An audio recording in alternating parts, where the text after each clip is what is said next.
اب میرے بھائیوں سب ٹاپک نمبر 6 وہ ہے رمضان کے روزوں کی سحری اور افطاری سے متعلق فقہی احکام و مسائل. یہ بہت کریٹیکل ہیں. کل انشاءاللہ تعالی ہماری پہلی سحری بھی ہوگی انشاءاللہ تعالی یوم تکبیر کے دن 1998 میں 28 مئی 1998 کے دن پاکستان نے اٹامک بلاسٹ کیے تھے. یوم تکبیر ڈکلیئر ہوا, تو کل یوم تکبیر والے دن 19 سال کے بعد یوم تکبیر والے دن ہمارا الحمدللہ 1438 ہجری کا رمضان مبارک کا پہلا روزہ پاکستان میں انشاءاللہ ہوگا. تو یہ سحری اور افطاری کے فقہی احکام و مسائل.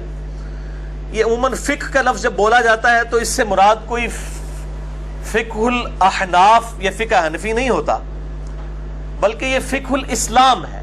فقہ عربی میں کہتے ہیں ٹرو انڈرسٹینڈنگ کو, سمجھ بوجھ کو, کسی بات کو صحیح طریقے سے اس کی تہ تک پہنچنے کو. اسی کانٹیکسٹ میں بخاری اور مسلم دونوں میں حدیث موجود ہے, اور مشکات میں اس کا نمبر ہے 200.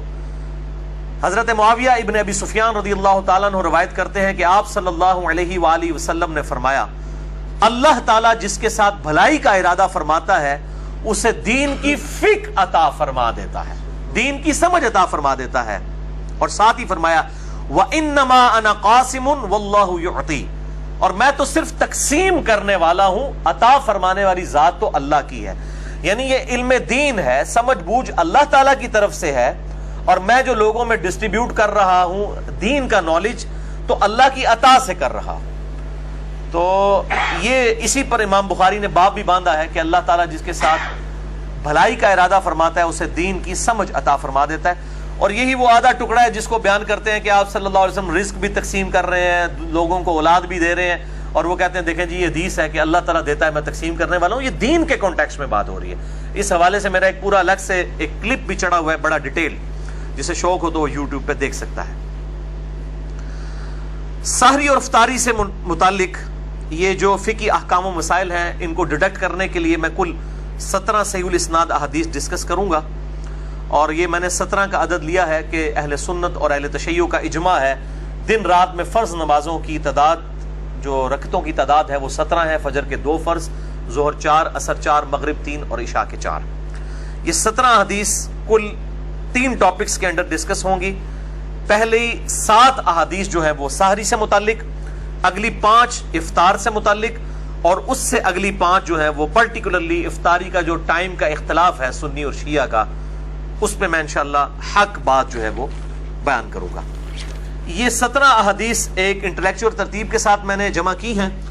ان تمام احادیث کے نمبرز انشاءاللہ میں پرائمری کتاب سے نہیں بلکہ سیکنڈری کتاب جو ہے مشکات المصابیح, جسے میں نے ڈکلیئر کیا ہے مشکات از دا انسائکلوپیڈیا آف حدیث, اہل سنت کی مین سٹریم کی کل کم از کم 13 کتابوں کے یہ نوٹس ہیں. بخاری, مسلم, جامعہ ترمذی, سنن ابی داؤد, نسائی, ابن ماجہ, الموطا امام مالک, مسند احمد اور المستدرک للحاکم, سنن الکبری البیہقی, اور باقی کتابوں میں سے یہ نوٹس ہیں 6294 احادیث, 6294 احادیث.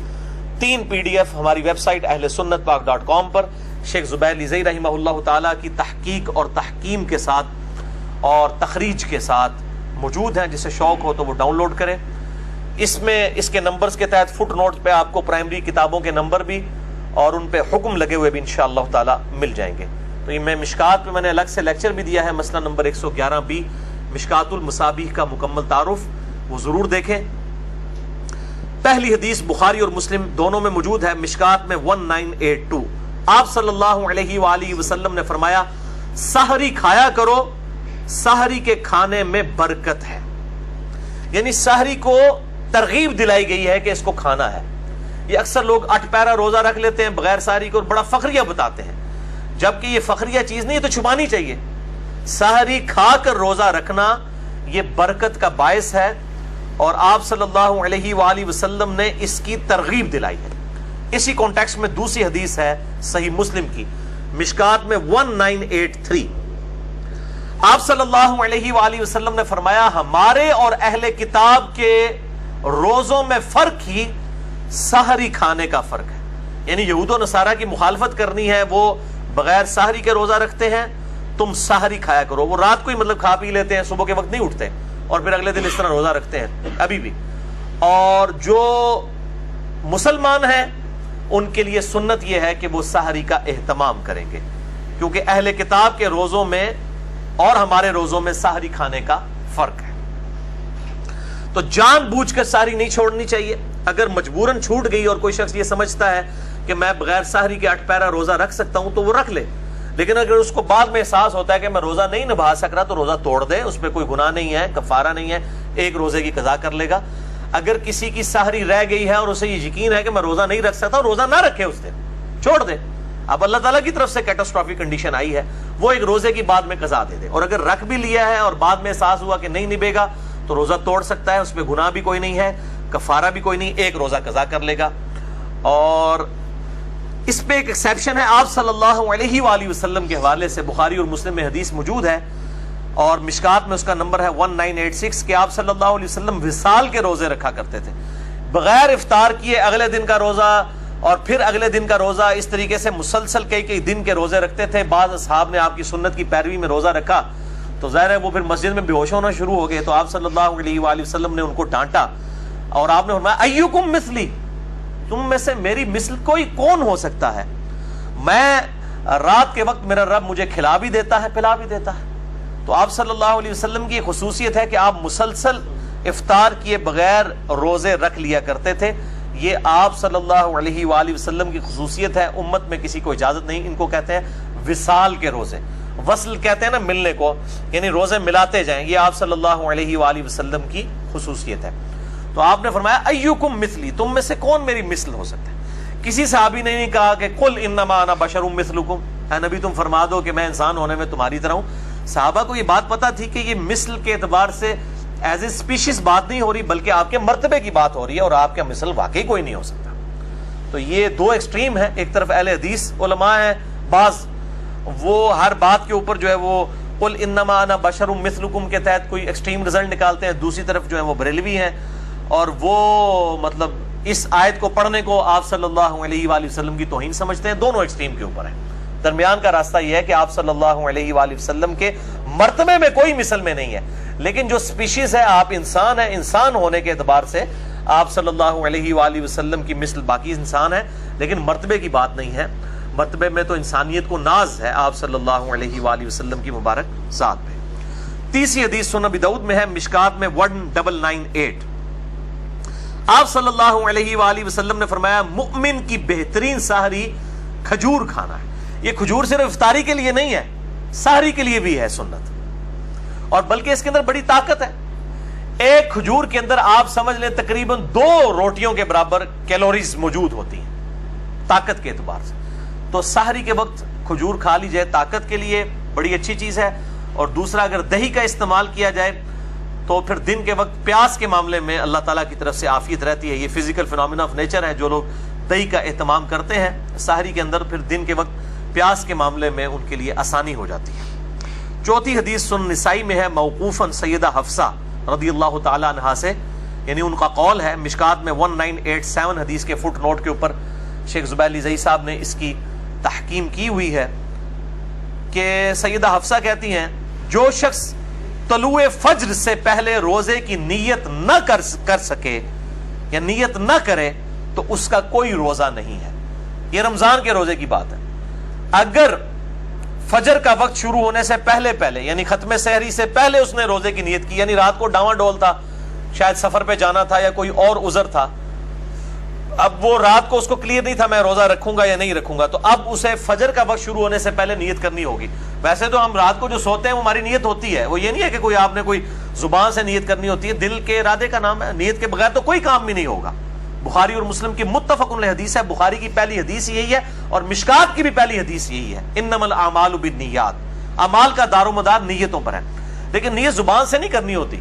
جب ہم وضو کرنے لگتے ہیں تو کیا زبان سے نیت کرتا ہوں, نیت کرتا ہوں اس وضو کی خاص واسطے نماز عشاء کے, نہیں, دل کا ارادے کا نام ہوتا ہے.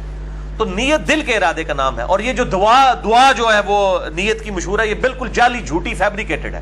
وَبِصَوْمِ غَدٍ نَوَيْتُ مِنْ شَهْرِ رمضان, میں رمضان کے کل کے روزے کی نیت کرتا ہوں. کل کا روزہ کیا, وہ روزہ تو آج کا ہوتا ہے, کیونکہ رمضان کے اندر تو مغرب کے بعد سے ہی جو ہے وہ دن شروع ہو جاتا ہے. ابھی دیکھیں آج شعبان کی 30ویں تھی لیکن ہم نے قیام اللیل کیا ہے کیونکہ رات رمضان کی مغرب کے بعد شروع ہو چکی ہے. کل انشاءاللہ تعالی پہلا روزہ ہے. تو وہ بالکل جعلی دعا ہے, بالکل ثابت نہیں, کسی ضعیف روایت میں موجود نہیں ہے. تو یہ فرض روزے کی نیت رات کو ہونا وہ ڈیفالٹ میں ہوتی ہے, یہ ضروری ہے. ہاں اس شخص کے لیے جو اب ڈاواں ڈول ہے میں کل سفر پہ جاؤں گا یا نہیں جاؤں گا, پھر اس کو فجر سے پہلے ذہن میں نیت کو حاضر کرنا ہوگا. البتہ نفلی روزے کی نیت کا کوئی نہیں ہے مسئلہ. نفلی روزے کی نیت آپ ظہر سے پہلے بھی, زوال آفتاب سے پہلے بھی کر سکتے ہیں. اسی کانٹیکسٹ میں صحیح مسلم میں حدیث ہے مشکات میں 2076 کہ اما عائشہ رضی اللہ تعالیٰ عنہ کہتی ہیں کہ آپ صلی اللہ علیہ وآلہ وسلم بسا اوقات گھر تشریف لاتے اور پوچھتے کچھ کھانے کے لیے ہے, ناشتے کے لیے, تو میں کہہ دیتی یا رسول اللہ کچھ بھی نہیں. تو آپ فرماتے چلو ٹھیک ہے میں آج پھر روزہ رکھ لیتا ہوں, یعنی بغیر کھائے پیے, اور نیت بھی اس وقت کی نفلی روزے کی. اور سیدہ عائشہ کہتی ہیں آپ روزہ رکھ لیتے اور بسا اوقات کسی کی طرف سے کوئی گفٹ آ جاتا ناشتے کے طور پر, تو آپ صلی اللہ علیہ وسلم اسی وقت اپنا روزہ افطار بھی کر لیتے کہ چلو ناشتہ آ گیا تو روزہ توڑ بھی دیتے, اور پھر نفلی روزہ ظاہر توڑ دیں گے, اس کی نہ کوئی قضا ہے نہ کوئی کفارہ ہے. یہ حنفیوں کا بالکل باطل موقف ہے. جو عبادت خود نفلی ہے اس کا قضا اور کفارہ کیسے ہو سکتا ہے؟ واجب تو ہے نہیں ہے. تو نفلی روزہ کو جان بوجھ کے بھی توڑ دے, نہ قضا ہے نہ کفارہ ہے نہ کوئی گناہ کا کام ہے. البتہ فرض روزہ اگر کوئی جان بوجھ کر توڑے گا تو میں پچھلی دفعہ اس کے کفارے کے حوالے سے ڈسکشن کر چکا ہوں. تو یہ نفلی اور فرض روزوں کا فرق سمجھیے گا. 5ویں حدیث بھی بخاری اور مسلم دونوں میں ہے, مشکات میں 2001. اما عائشہ رضی اللہ تعالیٰ عنہ کہتی ہیں کہ آپ صلی اللہ علیہ وآلہ وسلم احتلام کی وجہ سے نہیں بلکہ کسی اور وجہ سے, اور سیدہ عائشہ نے یعنی وہ پردے میں بات کی, یعنی میاں بیوی کے ازدواجی تعلق کی وجہ سے آپ صلی اللہ علیہ وآلہ وسلم جب طلوع فجر اس حال میں کرتے کہ آپ جنوبی ہوتے, یعنی آپ پر غسل فرض ہوتا. اب احتلام والا معاملہ تو اس سے بھی زیادہ کریٹیکل ہے, وہ تو انسان کے اختیار میں بھی نہیں ہے. آپ صلی اللہ علیہ وآلہ وسلم اپنی بیویوں سے ازدواجی تعلق کی وجہ سے, یعنی پری پلانڈ, آپ کو پتا بھی ہوتا کہ میرے پہ غسل فرض ہے, آپ رات کو غسل کر کے نہ سوتے بلکہ اسی طریقے سے سو جاتے, اور صبح اس حالت میں اٹھتے کہ آپ جنبی ہوتے اور ختم سحری بھی ہو چکا ہوتا, یعنی طلوع فجر بھی, یعنی آپ نے سحری بھی نہیں کی ہے اور غسل بھی نہیں اتارا ہوا, تو آپ صلی اللہ علیہ وسلم اسی حال میں روزہ رکھ لیا کرتے. یعنی روزہ رکھنے کے لیے جنبی شخص کا غسل اتارنا ضروری نہیں ہے, بغیر غسل اتارے بھی وہ سحری کھا کے روزہ رکھ سکتا ہے. فجر کا وقت داخل ہونے کے بعد غسل کر لے, یا اگر فجر کا وقت داخل ہونے کے بعد اٹھا ہے تو 8 پہرا روزہ رکھنا چاہ رہا ہے تو بعد میں غسل اتار لے, جس طرح آپ صلی اللہ علیہ وآلہ وسلم کے کیس میں ہوا. اور یہ بڑی ڈیٹیل حدیث بخاری اور مسلم میں ہے کہ حضرت ابو ہریرہ یہ فتویٰ دیا کرتے تھے کہ جس پہ غسل فرض ہو جب تک غسل نہیں اتارے گا وہ شخص روزہ نہیں رکھ سکتا. تو اس کے جواب میں اما عائشہ نے جب یہ حدیث سنائی تو سیدنا ابو ہریرہ نے اپنے فتوے سے رجوع کیا. اب حضرت ابو ہریرہ رضی اللہ تعالیٰ عنہ آپ صلی اللہ علیہ وآلہ وسلم کی وفات کے 30 سال تک بعد میں بھی یہ غلط فتویٰ دیا کرتے تھے, اور جب سیدہ عائشہ سے ان کو یہ بات پتہ چلی تو انہوں نے رجوع کیا. تو اگر امام ابو ہریرہ سے کوئی حدیث چھپی رہ سکتی ہے جو سب سے بڑے محدث ہیں, تو امام حنیفہ سے بھی کوئی حدیث چھپی رہ سکتی ہے. کہتے نہیں امام حنیفہ کو کیوں غلطی لگ گئی بھائی, حضرت ابو ہریرہ جو سب زیادہ حدیثیں روایت کرنے والے ہیں ان تک حدیث نہیں پہنچی. وہ یہ فتویٰ دیتے تھے کہ جس پہ غسل فرض ہو وہ بغیر غسل اتارے روزہ نہیں رکھ سکتا, تو اور کسی کو غلطی کیا نہیں لگ سکتی, بڑے سے بڑے شخص کو بھی غلطی لگ سکتی ہے. اور امام مالک کا جو قول ہے کہ آپ صلی اللہ علیہ وآلہ وسلم کی قبر مبارک کی طرف اشارہ کر کے کہتے تھے کہ اس صاحب قبر کے علاوہ کوئی روئے عرض پہ ایسا شخص نہیں ہے کہ جس کی ہر بات مقبول ہو, سوائے ان کی ہر بات مقبول ہے, کوئی مردود نہیں. اور پھر فرمایا کرتے ہیں ان کے علاوہ کوئی ایسا شخص نہیں ہے کہ جس کے ساتھ اختلاف نہ کیا جا سکے, ہر شخص سے اختلاف ہو سکتا ہے سوائے آپ صلی اللہ علیہ وآلہ وسلم کے. 6ٹھی حدیث بھی بخاری اور مسلم دونوں میں ہے, مشکات میں 680. سیدنا بلال رضی اللہ تعالیٰ عنہ طلوع فجر سے پہلے اذان دیا کرتے تھے رات کے وقت میں. تو آپ صلی اللہ علیہ وآلہ وسلم نے اپنے اصحاب سے فرمایا کہ بلال طلوع فجر یعنی جو ختم سحری ہے اس سے پہلے اذان دیتا ہے. بلال کی اذان تمہیں کھانے پینے سے نہ روکے, یعنی وہ لوگوں کو اٹھانے کے لیے اذان دیا کرتے تھے. عرب میں اب بھی ہوتی ہے یہاں پر بھی اہل حدیث حضرات دیتے ہیں اذان، یعنی صبح کاذب کے وقت میں، صبح صادق سے پہلے اذان دیا کرتے تھے. تو فرمایا کہ اس کی اذان تمہیں کھانے پینے سے نہ روکے جب تک ابن ام مکتوم اذان نہ دیں، سحری کھاتے رہو. اور راوی کہتے ہیں ابن ام مکتوم نابینا صحابی تھے، جب تک ان کو کوئی بتاتا نہیں تھا کہ فجر کا وقت داخل ہو چکا ہے تو وہ اذان نہیں دیتے تھے. ان کی ذمہ داری تھی کہ وہ اذان دیا کرتے تھے فجر کا وقت داخل ہوتے ہی، ختم سحری. یہ آج کل کی اذانوں پہ نہ جائیے گا، بعض کا اذانیں 5 منٹ لیٹ ہو جاتی ہیں. آج کل گھڑی کا اعتبار ہوگا، جو ختم سحری کا ٹائم ہے گھڑی کو فالو کریں، اذانوں پہ نہ رہیں. اذانوں کا تو کوئی پتہ نہیں کس وقت اذان ہو سکتا ہے لیٹ ہو جائے، ہو سکتا ہے جلدی ہو جائے. لوگ اتنا اہتمام نہیں کرتے. تو آپ صلی اللہ علیہ وآلہ وسلم نے فرمایا کہ جب تک ختم سحری نہ ہو اس وقت کھاتے پیتے رہو. اسی کانٹیکس میں صحیح مسلم میں ایک حدیث ہے، جامع ترمذی میں بھی اور مشکات میں ہے 681، کہ آپ صلی اللہ علیہ وسلم نے فرمایا اذان بلال یعنی صبح کاذب کے وقت جو اذان دیتے ہیں تمہیں سحری کھانے سے نہ روکے، لیکن جب روشنی افق پر پھیل جائے یعنی صبح صادق ہو جائے، وہ ٹیولائٹ سا جو ظاہر ہوتا ہے، تو کھانے پینے سے رک جاؤ. یعنی جب ختم سحری کا وقت ہو، طلوع فجر ہو، فجر کا وقت شروع ہو جائے تو پھر کھانے پینے سے رک جاؤ. اسی کانٹیکس میں قرآن حکیم میں آیت ہم پہلے ڈسکس کر چکے، سورۃ البقرہ آیت نمبر 187، وَكُلُوا وَاشْرَبُوا حَتَّى يَتَبَيَّنَ لَكُمُ الْخَيْطُ الْأَبْيَضُ مِنَ الْخَيْطِ الْأَسْوَدِ، اور کھاؤ اور پیو یہاں تک کہ صبح کا جو فجر کے وقت، من الفجر، فجر کے وقت رات کا جو سیاہ ڈھورا ہے وہ صبح کے سفید ڈورے سے ممتاز نہ ہو جائے. یعنی نیچے سفیدی نظر آتی ہے اور اوپر رات کا سیاہ ڈورا، جب یہ بالکل واضح ہو جائے اس وقت صبح صادق یعنی ختم سحری اور طلوع فجر ہو جائے گا، کھانا پینا اس وقت روک دو. 7ویں حدیث سنن ابی داؤد میں ہے، مشکات میں 1988، آپ صلی اللہ علیہ وآلہ وسلم نے فرمایا، یہ بہت کریٹیکل حدیث ہے، اس سے بڑے لوگوں نے غلط رزلٹ نکالے ہیں. آپ صلی اللہ علیہ وآلہ وسلم نے فرمایا جب تم میں سے کوئی اذان فجر سنے اور کھانے پینے کا برتن اس کے ہاتھ میں ہو تو وہ اپنی ضرورت پوری کر کے اس کو نیچے رکھے. اس پہ امام ابو داؤد نے باب باندھا ہے کہ برتن ہاتھ میں ہو اور انسان اذان سنے تو اس وقت کیا کرے. یعنی اگر کھا پی رہا تھا اور اسی دوران اذان شروع ہوئی، اس اذان سے مراد ہے کہ ختم سحری ہوگی،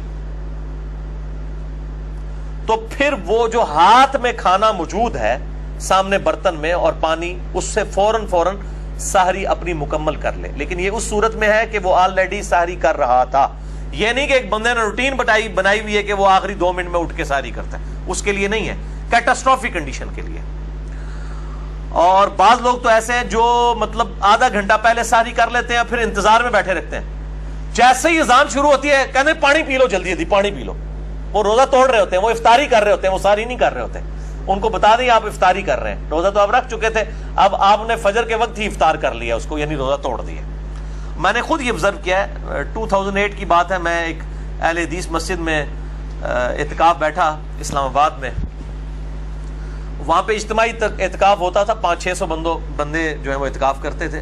تو وہاں میں نے یعنی یہ چیز آبزرو کی کہ لوگ سحری پہلے ہی کر کے فارغ ہو جاتے تھے، پھر 15-20 منٹ تک گپے مارتے رہتے تھے، اور جیسے ہی اذان شروع ہوتی تھی سارے کولر کی طرف بھاگتے تھے.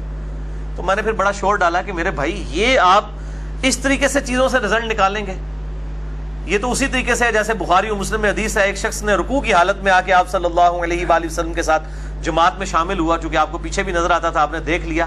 آپ نے اسے فرمایا آندہ ایسے نہ کرنا کہ تم رکوع میں ہی شامل ہوتے ہوئے چلتے ہوئے آئے ہو. تو اب آپ صلی اللہ علیہ وآلہ وسلم ایک چیز سے منع فرما دے اور ایک بندہ اس کی روٹین بنا لے اور پھر کہ جی رکوع میں رکعت مل جاتی ہے، اتنا غلط رزلٹ نکال لے. یہ بالکل اسی طریقے سے غلط رزلٹ نکالا ہوا ہے. یہ تو ہے اگر کوئی کھا پی رہا تھا اس دوران اذان شروع ہو گئی تو اب اس کو اجازت ہے کہ وہ اس کو کنٹینیو کرے. اور اس میں سحری اور افطاری کے لیے صرف ٹائم اور گھڑی کا اعتبار کیا جائے. گھڑی سٹینڈرڈ ٹائم ہونی چاہیے، اس کو فالو کریں. اور عموماً مؤذن حضرات جو ہیں وہ ان چیزوں کا اہتمام نہیں کرتے. اور آج کل تو ہمارے پاس مسلم پرو جو ہے وہ اینڈرائڈ ایپ موجود ہے، اور اس طریقے سے سلاٹ ٹائم کے نام کا سافٹ ویئر اور چیزیں موجود ہیں، اس سے ٹائم جو ہے اس کو دے کے سٹینڈرڈ ٹائم کو فالو کریں. ٹائم ہو جائے آپ سحری ختم کر دیں، افطاری شروع کر سکتے ہیں جب مغرب کا وقت ہو جائے، اذان ہو یا نہ ہو. اذان کا اس سے کوئی تعلق نہیں. پہلے تو صرف اذان ہی ایک سورس تھا نا لوگوں کو مطلع کرنے کا. اب ہمارے پاس اس سے بھی ایک بہتر سورس ہے بالکل ٹائنیس ڈیٹیل تک. ہم اذان کے اوپر ریلائی نہیں کریں گے صرف کیونکہ اذان کی گارنٹی نہیں ہے کہ وہ ٹائم کو دیکھ کے دے رہے ہیں یا نہیں دے رہے, بد احتیاطی بھی ہو سکتی ہے اس حوالے سے. تو ایک ایکسٹریم پہ تو یہ لوگ ہیں جو یہ کھانے پینے والا معاملہ جو ہے وہ موقوف کر کے پھر اذان کے وقت پانی پی رہے ہوتے ہیں, اور دوسری ایکسٹریم پہ وہ لوگ ہیں جو اس فیسلٹی کو چھیننا چاہتے ہیں, خصوصاً ہمارے حنفی بھائی. وہ کہتے ہیں نہیں جی جناب جب ٹائم ختم سحری ہو گیا, چاہے ہاتھ میں بھی برتن تھا ادھر ہی نوالا آپ چھوڑ دیں گے, آپ اس کو مکمل نہیں کر سکتے. تو وہ بھی دوسری ایکسٹریم کے اوپر ہے, اور وہ کہتے ہیں یہ کیسے ہو سکتا ہے کہ اب ٹائم ہی ختم ہو گیا تو اب وہ کھانا پینا اب بھی جاری رکھا جائے. تو یہ میرے بھائیوں ٹرانزیشن پیریڈ ہے, یعنی انتقالی وقفہ ہے. یہ نہیں ہوتا کہ وہ آج جس طرح کل انشاءاللہ تعالی 3:20 کے اوپر اسلام آباد میں ختم سحری ہے, یہاں پہ 3:17 بنے گی, تو ایگزیکٹ 3:17 جب جہلم میں ہوئے ہیں تو ایگزیکٹ اس وقت کوئی ایسا بم پھٹا ہے اور جناب طلوع فجر ہو گئی ہے. وہ آہستہ آہستہ جو ہے وہ صبح کاذب جو ہے صبح صادق میں داخل ہونا شروع ہوتی ہے, یعنی ایک ٹرانزیشن پیریڈ ہوتا ہے. اور اگر وہ ایک دم بھی داخل ہو رہی ہے تب بھی کوئی ایشو نہیں ہے. اس کے سپورٹ میں ایک حدیث ہے جو بخاری اور مسلم دونوں میں موجود ہے, مشکات میں 601 ہے کہ آپ صلی اللہ علیہ وآلہ وسلم نے فرمایا جس نے سورج نکلنے سے پہلے فجر کی ایک رکعت پا لی اس نے فجر کی نماز پا لی, اور جس نے غروب آفتاب سے پہلے عصر کی ایک رکعت پا لی اس نے عصر کی نماز پا لی. یعنی اگر کوئی لیٹ ہو گیا تھا مجبوری کی وجہ سے, اور غروب آفتاب جس طرح کل اسلام آباد میں 7:10 پہ ہے, یہاں پہ 7:07 پہ, تو کوئی شخص 7:06 کے اوپر عصر کی نماز شروع کرتا ہے مجبوراً لیٹ ہونے کی وجہ سے, اور ایک رکعت اس نے غروب آفتاب کے وقت سے پہلے پا لی, اور باقی 3 رکعتیں اس کی مغرب کے وقت میں بھی ہوئی تو اس کی نماز ہو جائے گی. اسی طریقے سے فجر والا معاملہ بھی ہے. اب حنفی عصر والا مانتے ہیں, فجر والا نہیں مانتے. افتؤمنون ببعض الکتاب وتکفرون ببعض. حالانکہ ایک ہی حدیث میں ذکر ہے کہ جس نے طلوع فجر سے پہلے طلوع آفتاب سے پہلے فجر کی ایک رکعت پا لی اس نے فجر کی نماز پا لی, اور جس نے غروب آفتاب سے پہلے عصر کی ایک رکعت پا لی اس نے عصر کی نماز پا لی. یہ دونوں ایک ہی حدیث میں موجود ہیں. وہ کہتے ہیں نہیں فجر کی نہیں ہوتی عصر کی ہو جاتی ہے, اور آگے پھر لاجکس دیتے ہیں جی عصر کا وقت چونکہ مغرب میں داخل ہو رہا ہوتا ہے تو مغرب خود نماز کا وقت ہے, اور دوسری طرف جو ہے وہ فجر کا وقت زوال کے وقت میں داخل ہو رہا ہوتا ہے مکروہ وقت میں, اس لیے وہاں پہ نہیں ہے. یہ جو لاجکس نکالتے ہیں نا ان کے لیے پھکی میرے پاس ہی ہے. ان سے یہ پوچھیں کہ پیشاب جو ہے یہ زیادہ ناپاک قطرہ ہے یا منی زیادہ ناپاک ہے, تو یہ کہیں گے جی پیشاب, کیونکہ منی تو انبیاء کی پیدائش کا سبب بھی ہے, تو پیشاب تو زیادہ نڈس ہے. لیکن پیشاب کے نکلنے سے غسل فرض نہیں ہوتا اور منی کے نکلنے سے غسل فرض ہو جاتا ہے. اب ان کی ڈاکٹرائن مان لی جائے تو پیشاب کے بعد بھی غسل فرض ہونا چاہیے, کیونکہ انٹینسٹی زیادہ ہے نا پیشاب کی پلید ہونے کی. یہ میں نے پکی اینٹی وینم الزامی جواب دیا ہے. جو یہ کہتے ہیں کہ نہیں جی عصر کی نماز ہو جاتی ہے, فجر کی اگر کسی نے ایک رکعت پا لی اور اس کے بعد سورج نکلنا شروع ہوا تو وہ اس کی نماز نہیں ہوگی, دوبارہ ہی پڑھنی پڑے گی, تو یہ بالکل غلط ہے. اس حدیث کے تحت میرا اجتہاد اور قیاس ہے اس حدیث کو جو ابو داؤد کو سپورٹیو ہے مشکات میں 1988 کہ اگر کسی کے ہاتھ میں برتن ہے اور اس دوران اذان شروع ہوئی ہے تو وہ کھانا پینا وہ فوراً اپنا مکمل کر لے. یہ نہیں ہے کہ 20 منٹ اذانیں ہو رہی ہے تو وہ اٹھے ہی اذانوں کے وقت. آج کل اذانیں بھی بڑی لمبیاں ہوندیاں نے, وہ کہتے ہیں آخری اذان تک کھاندے رہو. آخری اذان نہیں پائی جی, ایک اذان جیڑی اس ٹائم دے وچ ہوئی ہے ایگزیکٹ اس وقت جو سٹینڈرڈ ٹائم کے مطابق, اس اذان کے اندر اندر آپ نے کھانا پینا مکمل کرنا, یعنی 1-1.5 منٹ کے اندر اندر اپنا آپ کو مکمل کریں. بالا ہم تو اس طرح کی کوئی حرکت نہیں کرتے, نہ رسک لیتے, ہم تو 10 منٹ پہلے ہی روزہ بند کر دیتے ہیں. اتنا رسک لینے کی کیا ضرورت ہے کہ بالکل آپ ایج کے اوپر جا کے سحری والا معاملہ کرنا شروع کر دیں. اب میرے بھائیوں اگلی 5 احادیث افطار سے متعلق ہیں. پہلی حدیث جامعہ ترمذی, سنن ابی داؤد, سنن ابن ماجہ, مسند احمد میں ہے, مشکات میں 1990. آپ صلی اللہ علیہ وسلم نے فرمایا جب تم میں سے کوئی افطار کرے تو کھجور سے کرے کہ وہ باعث برکت ہے, یعنی فوراً طاقت آ جاتی کیلوریز. اگر کھجور میسر نہ آئے تو پانی سے افطار کر لے, وہ باعث طہارت ہے, یعنی کھجور یا پانی.